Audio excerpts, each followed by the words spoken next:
Welcome to Orlando, Florida. It's the start of another vlog series. Hey everyone, I'm Patrick from Oakland Travel. The Orlando International Airport, MCO as the code is inside the airline system. Here it is, taking a look at it courtesy of Google Earth. So we're leaving from Orlando in May of 2024 to head up to Salt Lake City and then eventually on to Vancouver, British Columbia in Canada, because we're going to board the Sapphire Princess for a 7-night Alaska cruise that goes from Vancouver all the way up to Whittier, Alaska. Here you see the Delta check-in counter at Terminal B. This was a Friday in the spring. Beautiful day, beautiful weather, at least beautiful weather in Orlando.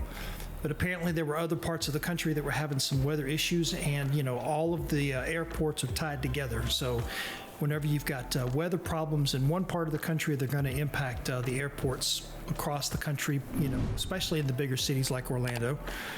So the Orlando International Airport, at the start of the trip, I didn't think much about the airport itself. But then over the course of the trip, we would spend a decent amount of time in the Salt Lake City airport, along with the Seattle airport and the Vancouver airport.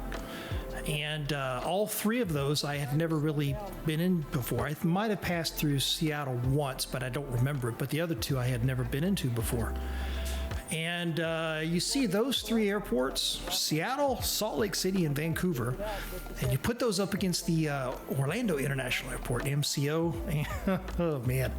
But, it's just one of those things. I'd heard friends kind of complaining about MCO online, but people that do a lot of traveling, and never thought much about it. But it's the airport that we have. It's just we're kind of stuck with it. But you see some of these other airports, and it's like, man, why can't we have what they have? But it was a very busy travel day. The flights were delayed because of the weather.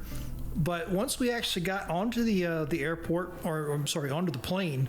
By the way, Starbucks here in Terminal B at the Orlando International Airport is slow.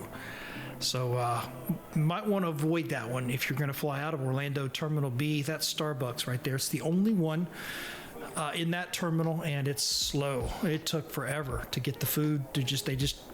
I don't know. We get down here to gate 76, I think is what it is, and it's just standing room only down here. And again, this is all backed up because of all the weather issues, and so all the flights are delayed. But this part of Terminal B down here at the end that are all Delta gates, they're all right on top of each other, which is why you've got just standing room only here, everybody trying to figure out how to get, which line they're supposed to be in for the gate that they're going out of, etc. And we finally get here to the plane and get a nice good spot on the plane. And I had booked this through Princess's website so many months ago that I had forgotten basically what I ended up picking for the seats.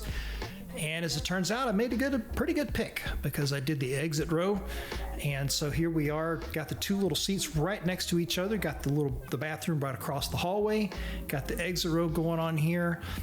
Plenty of room, as you can see, all the space there for our legs and everything. So plenty of leg room there. You got all the seat backs in front, and the little screen here. And so we're making our way up to Salt Lake City, and then we, of course, eventually get there. About a 4-hour-ish flight from Orlando. Excellent pilot. Joe, I think was his first name. Really, really cool guy. This is the kind of pilot that you want whenever you're doing one of these long cross-country flights. He would come on the intercom periodically during the flight and tell us what's going on and so on. So here we are, Salt Lake City, and we go from the hot to the cold.